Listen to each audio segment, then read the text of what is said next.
Cafe Anyway. Mike's here. Cafe Anyway. Mike's Daily Podcast. Welcome to the last place on earth, somewhere in Podcastro Valley, and Cafe Anyway. Hello, Spring. Spring is here. Mike's Daily Podcast. Spring has sprung, so it's time for Mike to sing to you and to everyone about the wonder that is spring, and Christmas is the birth of the sun, but that's not this time of year. It's a different time of year, so I fear that my little singing was a little bit out of there and austere and sheer Mike's Daily Podcast. crazy. But that's not neither here nor there.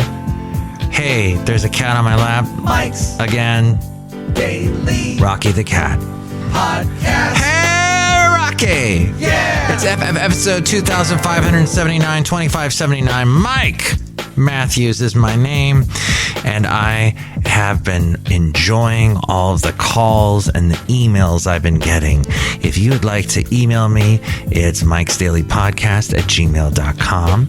And if you would like to call me, it is 510, because that's where I am in the East Bay area of the Bay Area, 510-228-4640. That's 510-228-4640. No, I'm not going to talk like this the rest of the show. Well, more layoffs in the tech industry. More people without a job. More people not making, upwards of $200,000 a year. More. So 9,000 more workers were laid off by Amazon. That's in addition to the 18,000 cuts they did earlier this year. They've been clipping away. It's been a barbershop of jobs. People's really exorbitant pay jobs are getting cut left and right by the barbers of the tech industry. Thank you so much for that haircut.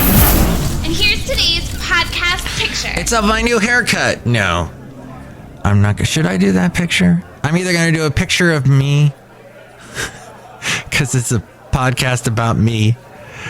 Well, my name's in it anyway. It's not really about me specifically.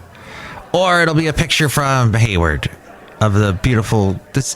I pass by this beautiful little landscape every day, and lately it's gotten so green and pastoral and nice with the barn, and I like this picture. Maybe I'll do this one.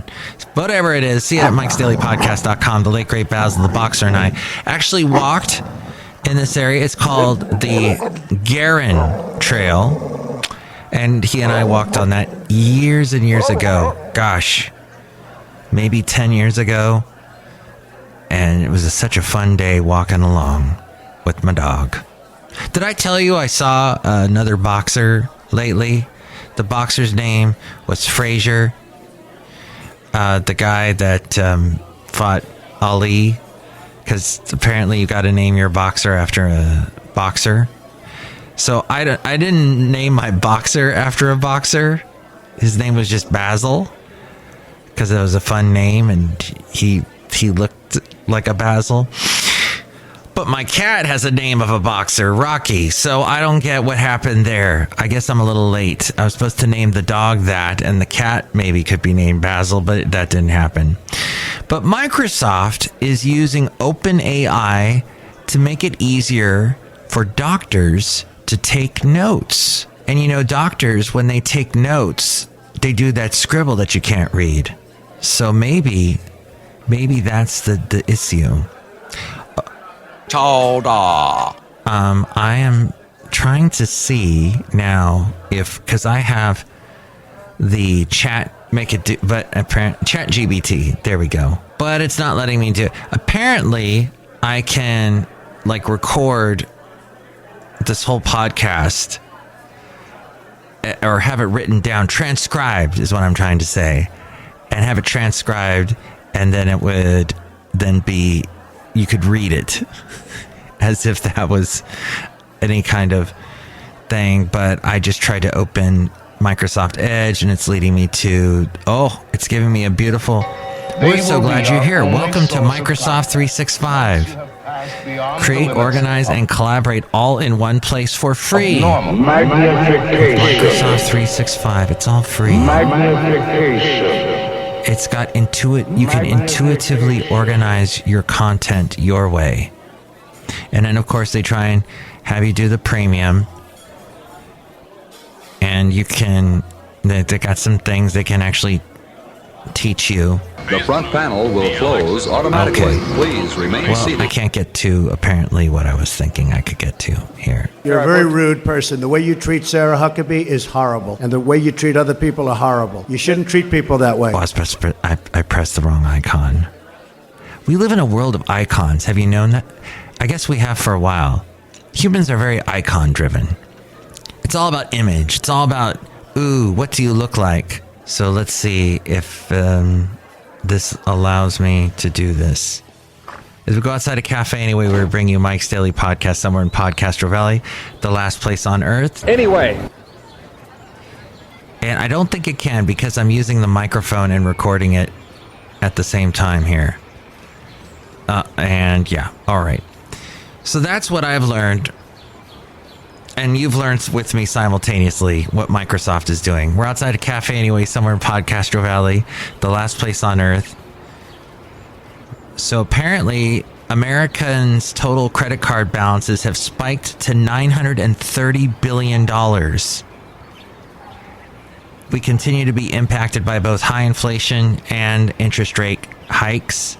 And credit card balances just ended the year with $930 billion. This marks an 18.5% increase over what 2021 had, when balances were sitting at $785 billion. So it just continues to go up. The average generation owes. They owe.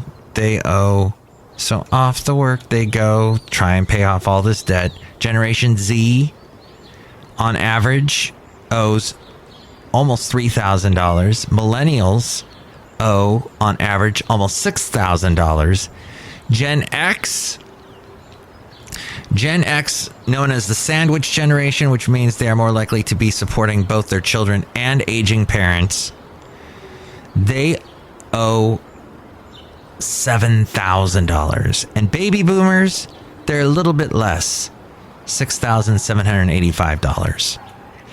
So just what experts say, the best way to get rid of your credit card debt is negotiate with your creditors, consolidate your debt, switch to a balance transfer credit card, or just bring in a professional to help you and try and work it all out.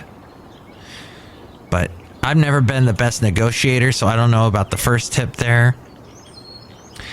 I try to avoid debt like the plague. I am debt averse. I am like, if I can pay that off, now I'm going to do it. And I've been trying to do that my whole life. And I've been lucky at it, but I know some people aren't so lucky. I know someone who got into so much debt, they just finally said, that's it. And they got rid of all their credit cards. They paid them all off, got rid of the credit cards, and then went to a debit card, which is not always the best idea, because if that gets hacked, then all kinds of issues can happen. And you can, they got instant access to your money. Real quick thing here. Someone I know is a huge Taylor Swift fan, and they wrote this up. Her 2023 tour, she is not a billionaire yet, but the tour this year that she does could make her a billionaire. She's always been a very money-savvy person. I think her dad is a money manager of some sort. But, she is a 12-time Grammy winner. She broke into the music scene in 2006 with the song Tim McGraw. And you play Tim McGraw, think about me, da, da. And I remember her performing that at a stage, at an outdoor event we were doing when I was at the country station in 2006. And there was barely anybody there. I ended up talking to her mom during her whole performance, so I didn't really get to see it. But yes, Taylor Swift. And there was a picture of me somewhere with her when she had the curly hair. I don't know where that picture went. I'm kind of glad it disappeared because that looked kind of weird with me being decades older than her standing next to Taylor Swift. But I know she has had her picture taken with so many people. In the early years of her career, she was very accessible, and her fans got to get lots of pictures with her. She was the highest paid female entertainer of 2022. She made $92 million that year. Combined income streams from physical record sales, streaming on platforms like Spotify, digital downloads. Didn't she not want her stuff streaming or she didn't want her stuff on iTunes for the longest time? Digital downloads, licensing, they make up most of her money, and 70% of Swift's 2022 earnings can be attributed to her back catalog of music, all the stuff she had done previously.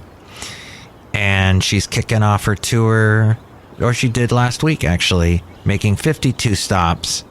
So she has sold 51 million albums.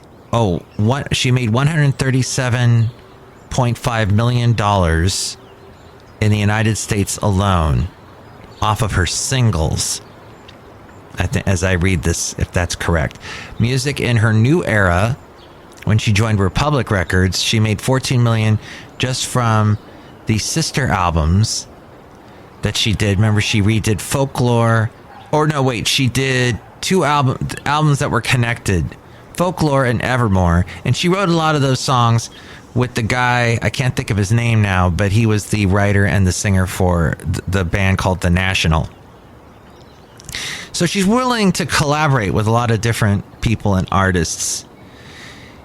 In touring, this tour will hit the $1 billion ticket sales mark. Private concerts get at least $1 million per night.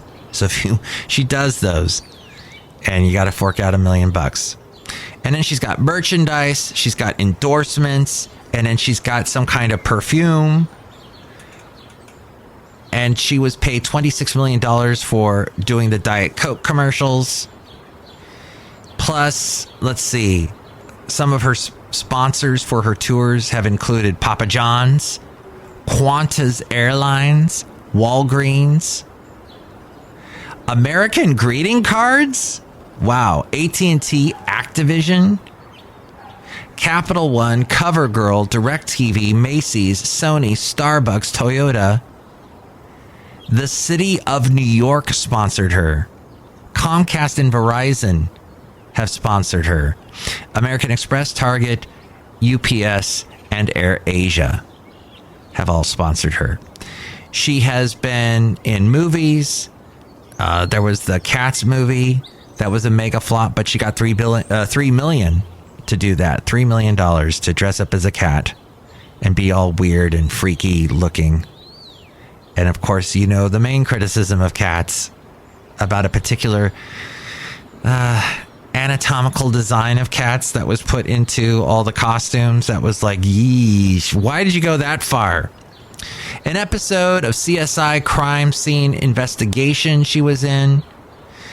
She was in the movie The Giver, The Lorax, and wasn't she in that Valentine's Day one?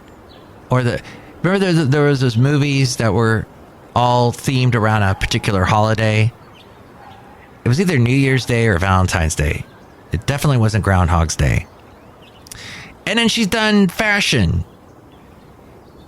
She was with Keds, the shoes, LEI, and Stella McCartney she worked with. And she has at least $81 million in real estate. She has spent that much. That's pretty thorough, what I just said. Thank you to Rob Black for pulling all that information. Okay, and if you want to hear some amazing artists that may rival Taylor Swift, who are up and coming and want to someday be as big as her, everyone's got to start somewhere. I featured some brand new music in the segment, the Mike Matthews New Tunes Feud, and I did that 2 podcasts ago. It was episode 2500 and 76. 2576. It was called Green. And I did that. Nope. That's wrong. Sorry. It was the one Chicory. 2577. 2577. Finally, I would like to read this little bit for you in this money world of which we are talking about today. Somebody wrote this commentary. Vanguard, one of the two largest money management companies in America, shocked the industry recently when they announced its withdrawal from an anti-fossil fuels industry alliance. They withdrew from an anti-fossil fuel industry alliance.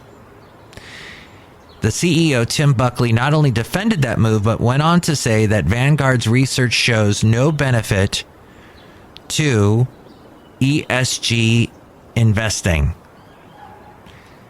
That stands for environmentally something. It's environmental social governance, a framework that helps stakeholders understand how an organization is managing risk and opportunities related to environment, social, and governance criteria.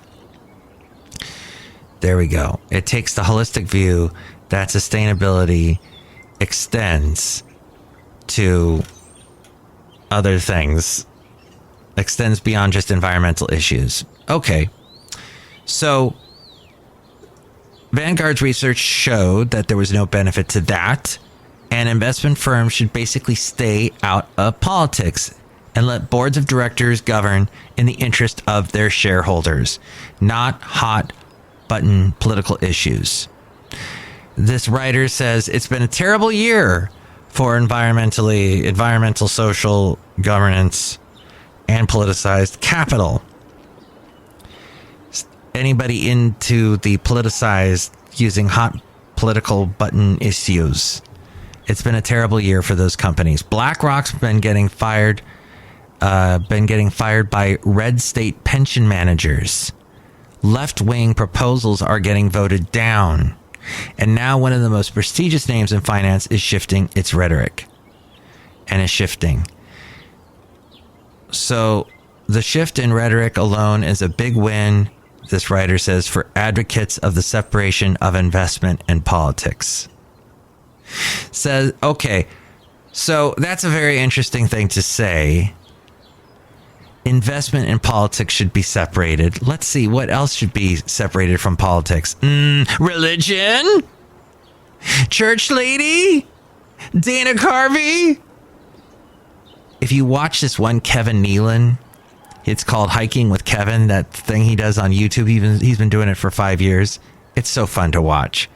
Because when people are walking together and hiking and getting exercise and breathing in all this oxygen, they say things that are pretty profound and interesting.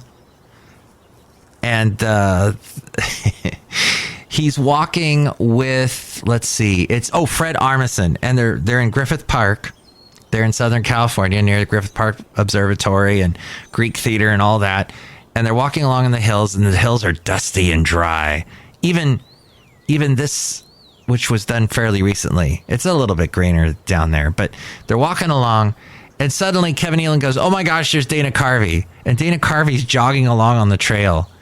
And they start to talk, and Fred Armisen says, "You know, the character I do on Saturday Night Live for the Californians, Mike, what are you doing here?" That was all based on the way Dana Carvey was imitating his own son. So Dana was talking to Fred, and they were in San Francisco before some comedy event. And Dana says, "Oh, my son," he says to Fred Armisen, "let me tell you about my son. He's like, Dad, I don't want to do that." And it was fascinating. And Dana Carvey said, "You know," to Fred, "how long did it take you before you got calm and adjusted to working at Saturday Night Live? Because you were on Saturday Night Live for so many years." And Dana Carvey said it took him about 4 years to finally calm down and not feel sick to his stomach every show. And Fred said, I forget what he said. I want to say he said around the same amount of time. To find out, you should check out that podcast because it's fascinating, those guys. And Dana Carvey he said, once I came up with Church Lady, and that was early on, I got super popular. And maybe some of the younger people listening are going, Church who? Well, it was a thing back in the early 90s. And my mom loved that skit so much. But we're outside a cafe anyway, somewhere in Podcastro Valley. There's some people we got to visit with that did not take off and become really popular like Church Lady. But we love them just the same. Look who's here. Hi, Mark. It's Benita the Rodeo Queen. How you doing? I got my horse Stanley right here. Oh. Wow, Nilly is bumping into me and my microphone. That's too bad, because that made that sound. Yes. All right, I'll ask him. Why the long face?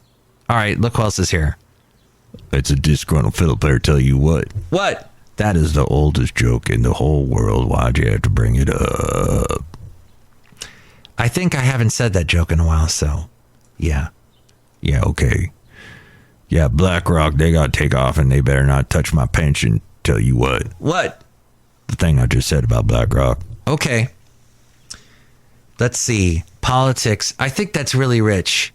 Politics and should stay out of, or whatever should stay out of politics. It's and then people, they don't notice the, well, you got my point. Look who else is here. Hello, Mike. I make delicious root beer. Have some. Why, are you okay? Yeah, I'm a little thirsty. I might drink that root beer. Hey, you just stole my root beer. Yeah, it's good. Drink it right now. I'll cut you. I'm not going to drink the root beer that you just drank. What? What's going on? I will not be forced to draw. I'll have a little sip. Well, wait a minute. We're still in the we're in the endemic world now instead of the pandemic world. Yeah, maybe I'll forego that. You'll just have to try and cut me. Oh, he left. Good. Okay. Well, this show is short. It's not 49 minutes like the last show, and the show before that was something like 45. We're going to keep it short and sweet today, and brevity is the soul of wit and all that. Hey, thank you for listening. Tell all your friends, and you can chime in and tell me what you think about anything we covered today. 510-228-4640. And with ways to email me, here's A-Frame. Mike's Daily Podcast is written and produced and performed by Mike Matthews. His podcast is super easy to find. Download or listen to his show and read his blog at MikesDailyPodcast.com. Email Mike now at MikesDailyPodcast@gmail.com. See you tomorrow. Bye!